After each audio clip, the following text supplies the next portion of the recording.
As more and more schoolrooms are being equipped with wireless internet, concerns are rising over potential electromagnetic radiation.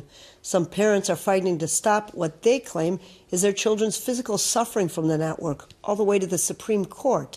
Their attorney, Daphne Tachover, told IBA's Ari O'Sullivan that Wi-Fi is also having a detrimental effect on the public at large, including fertility levels among young couples.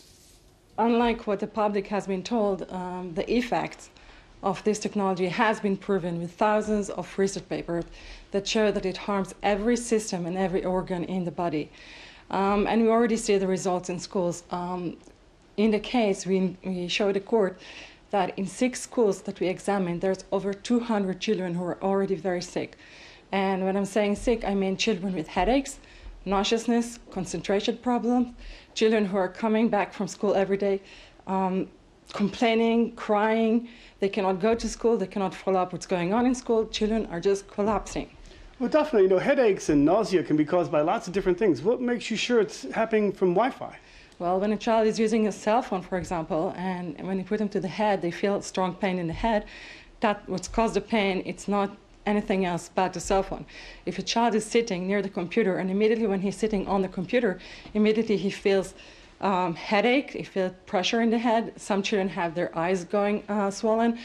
A lot of children immediately get nauseous, so I don't think it can be anything else. Well, what do you propose the alternatives are?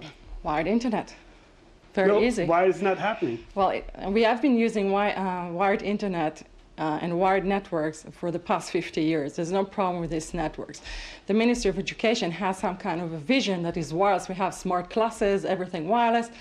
But the Ministry of Education is ignoring the health effects of this technology and is ignoring the sick children. And we have to stop this from happening. And I want to emphasize that what's happening in classes is that while Wi-Fi is dangerous in any other circumstances, but while we use it at home, you have one router, maybe a few more from the neighbors. In one class, you have dozens of routers from all the classes. In addition, you have dozens of computers in the class. So you're creating actually an environment which is so dense with radiation, which is unprecedented in any other environment.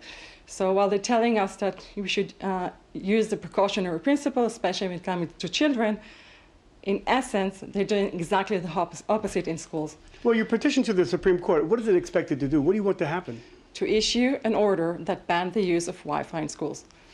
Well, what's the alternative in the future? Because the whole world, the whole country is becoming networked with wireless and Wi-Fi. What are you going to do in the future?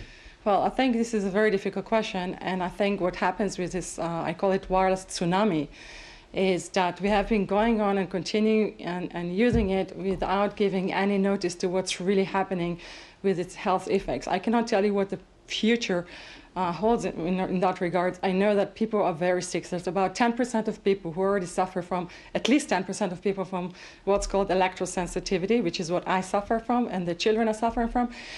You can look at what happened in fertility treatment. 30% of males in Israel, their sperm is not functioning. And 20 to 30% of couples are going through fertility treatments. This is something that we did not have 10 years ago, not even 5 years ago. And there's about 100 research papers showing that it destroys the sperm, that it destroys the DNA of the sperm from generations. So you have all these health effects that has been ignored.